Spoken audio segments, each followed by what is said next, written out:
Good morning and welcome to this Daily Devotional Today.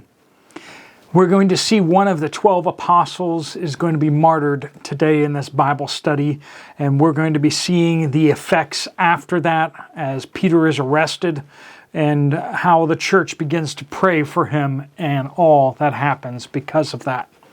The question is how real is God to you? How real is God to us? Do we truly believe that God is real and that He is intervening here on earth? Or do we pray to a God that we don't really expect to ever do anything? That's a question we're going to answer today in this Bible study. Before we begin, let's have a time of prayer and confession to make sure our hearts are right so we may hear from God. Let's pray. Dear Heavenly Father, we come to you with eyes that have not seen you, but hearts that believe. Let it be the heart cry of each of us. Lord, I believe, help my unbelief. Lord, we lift up our failings and our sins to you now in this time of confession.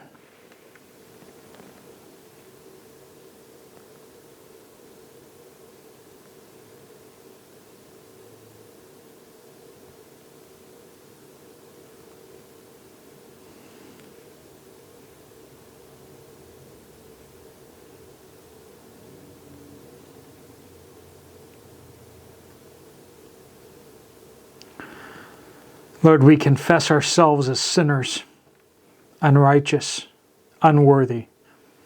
And we confess Jesus as Lord and Savior of all those who call upon His name. Lord, we pray that you would open our eyes and hearts to what you have to say to us this morning. Let us hear your voice. We pray these things in Jesus' powerful name. Amen. We are picking up in Acts chapter 12, so if you'll turn your Bibles to there or scroll your Bibles there. Acts 12, starting in verse 1. About that time, King Herod violently attacked some who belonged to the church, and he executed James, John's brother, with the sword. Now that is the apostle James, John's brother, who followed Jesus. When Herod saw that it pleased the Jews, he proceeded to arrest Peter as well, during the festival of unleavened bread. After the arrest, he put him in prison and assigned 4 squads of 4 soldiers each to guard him, intending to bring him out to the people after the Passover. So Peter was kept in prison, but the church was praying fervently to God for him. When Herod was about to bring him out for trial, that very night, Peter, bound with 2 chains, was sleeping between 2 soldiers, while the sentries in front of the door guarded the prison. Suddenly an angel of the Lord appeared, and a light shone in the cell. Striking Peter on the side, he woke him up and said, "Quick, get up." And the chains fell off his wrists. "Get dressed," the angel told him. "Put on your sandals," and he did. "Wrap your cloak around you," he told him, "and follow me." So he went out and followed, and he did not know that what the angel did was really happening, when he thought he was seeing a vision. After they passed the first and second guards, they came to the iron gate that leads into the city, which opened to them by itself. They went outside and passed one street, and suddenly the angel left him. When Peter came to himself, he said, "Now I know for certain that the Lord has sent his angel and rescued me from Herod's grasp and from all the Jewish people and all that the Jewish people expected." So Peter himself didn't really expect this. He had a hard time believing that it was happening. As soon as he realized this, he went to the house of Mary, the mother of John Mark, who wrote the Gospel of Mark, right? And was traveled with the Apostle Paul later, where many had assembled and were praying. He knocked at the door of the outer gate, and a servant named Rhoda came to answer. She recognized Peter's voice, and because of her joy, she did not open the gate but ran in and announced that Peter was standing at the outer gate. "You're out of your mind," they told her, but she kept insisting that it was true. And they said, "It's his angel." Peter, however, kept on knocking. And when they opened the door and saw him, they were amazed. Motioning them with his hand to be silent, he described to them how the Lord had brought him out of the prison.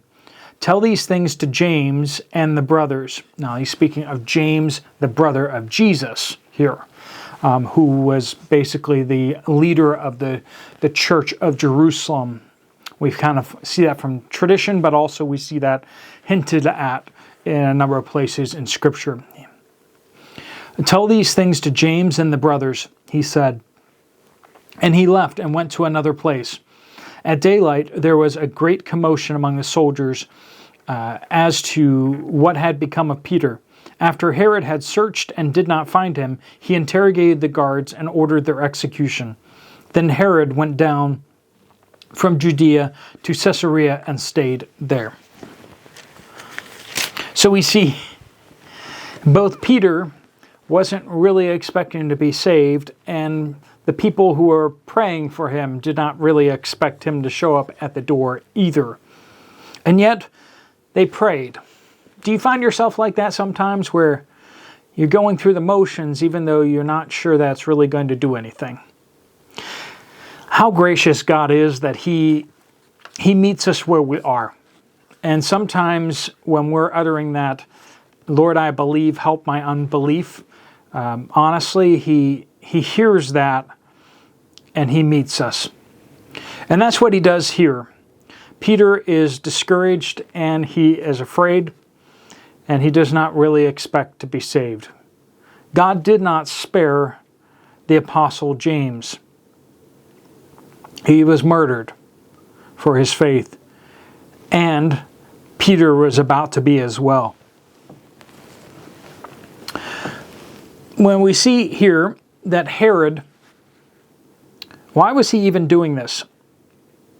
It doesn't say exactly why he murdered James with a sword, but it says that he saw that it pleased the Jews, and so therefore, in order to make them even more happy, he decides to try to kill Peter. He's trying to please the crowd, trying to please the mob. He's an evil man, and he chooses to do evil in order to please them as well. You get yourself into all sorts of trouble following the crowd. Have you ever been there before? Something that you know is wrong, something you know you ought not to do, and yet you think other people will like it, other people will approve of it, or you just don't want to stick out. And you make some really bad choices. Here, this is an evil man. We're going to see that a little bit more tomorrow in the next verses. But he chooses to do this. And now the people of God are praying for him. Again, they were praying fervently, it says, for him. And there's so much to be said about the prayers of righteous people praying together in one mind, one heart. This is why we ask other people to pray with us for something. It is important for us to pray together. Prayer is often said to be very powerful. And in fact, prayer is absolutely worthless.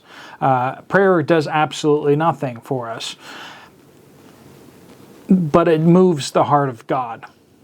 And because when God moves His hand, the whole world changes.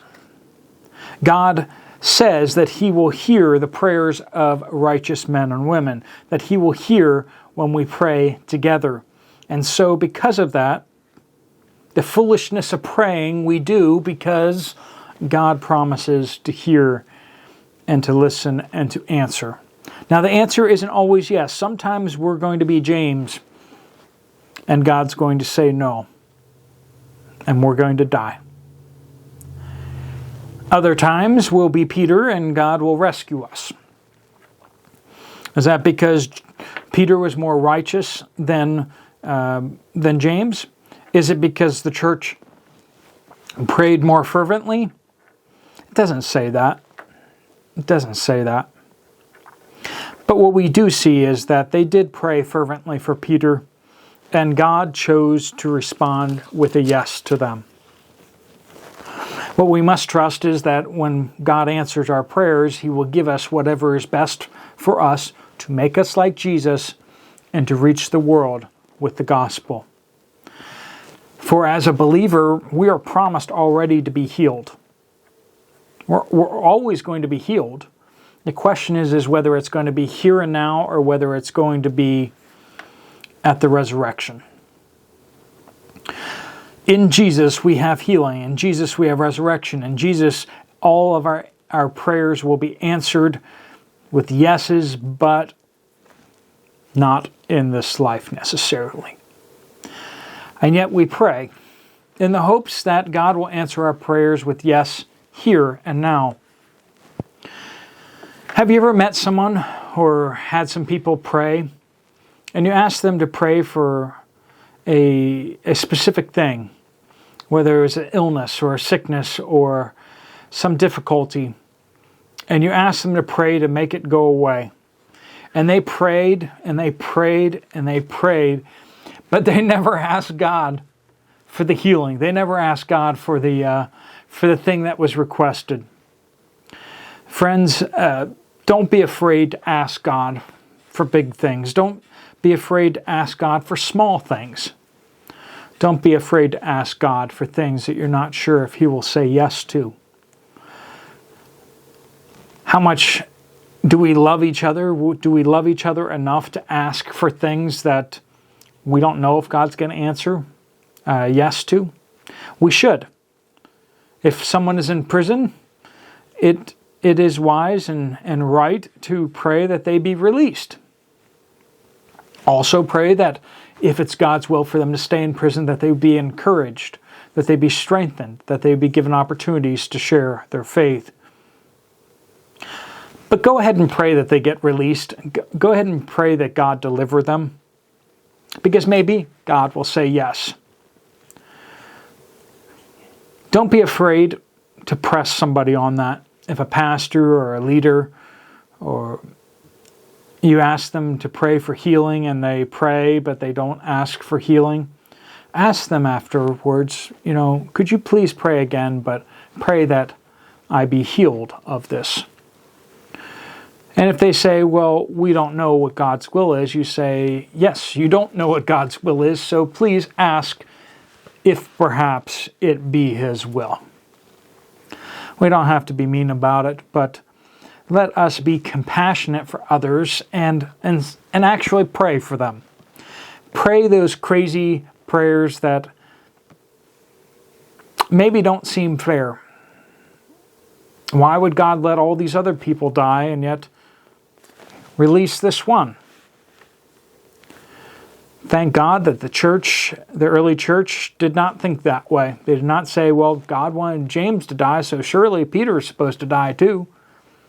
They prayed for him, and God said yes. But yet, we see the early church didn't really believe that God would say yes. So when He shows up at the gate, they can't believe that it's Him. When Elijah prayed for rain, he got done praying and looked up, saw that there was no clouds, and went back to praying. And on the seventh time, he got up and saw the cloud, the size of a man's fist, right? And he said, that's it. And he began running. So too, if you pray and don't get a response, pray again and pray again. I have had on several occasions times where God said to my spirit, stop praying for that. Things that I was praying for myself. Things that God kind of communicated to me that were not His will. And if He tells you to stop praying, then stop praying for that. Paul later will say that he prayed 3 times for the thorn in his flesh to be removed, and God told him to stop. And if God does tell you to stop, go ahead and stop. But until he does, you have the freedom to continue requesting and to continue. There's a difference between fighting against God's answer versus seeking God's answer, right? When there is silence, then there is still opportunity for prayer. So keep praying. Pray diligently. But we see here that Peter does not act presumptuously. That after he reports to them, he then departs. He leaves. God releases him from prison, but he doesn't stay there and wait to be arrested again. Sometimes we see the saints in the New Testament stay where they are and face the persecution. Other times they flee. Whatever God lays upon your heart to do, whatever seems best and wise to you in that time, go ahead and do. Pray, seek God's will, and then do what seems best. Ask for godly counsel, of course. Continue to read His Word, but then do what seems the most like what God would have you to do. All right, friends, let me pray a prayer of blessing over you before you go about your day. Let's pray. Lord God, I pray that you bless each one here, that you fill them with your Spirit, that those who are questioning whether they should go right or left in a situation in their lives, that you would answer them and give them clarity, or that you would give them faith to walk wisely and make those choices. Lord, I pray for those who are struggling with ailments, with struggles in their lives, with things that they are desperately praying for, that they would be full of faith and invite others to join with them in prayer. For those who have been asked by others to pray for certain things, Lord, that we would have a great boldness to come into your throne room. Not arrogance, but boldness, Lord, to say, Abba, Father, Daddy, please, please. I pray that you would answer some of the prayers that are prayed by those watching this video, that you would build up their faith. For those whose faith will be built by you not answering or you by answering no, Lord, that you would encourage them and strengthen them for the tough times ahead. Lord, I pray that you bless all of us this day and the work of our hands. We pray these things in Jesus' powerful name. Amen. True maturity in the faith is not getting everything you ask for. True maturity in the faith is not getting what you ask for and yet still having the faith to keep on steady on. If you have some time for some other Bible studies, there's a couple right here on the screen. I'll see you over there, or I'll see you later. God bless you all.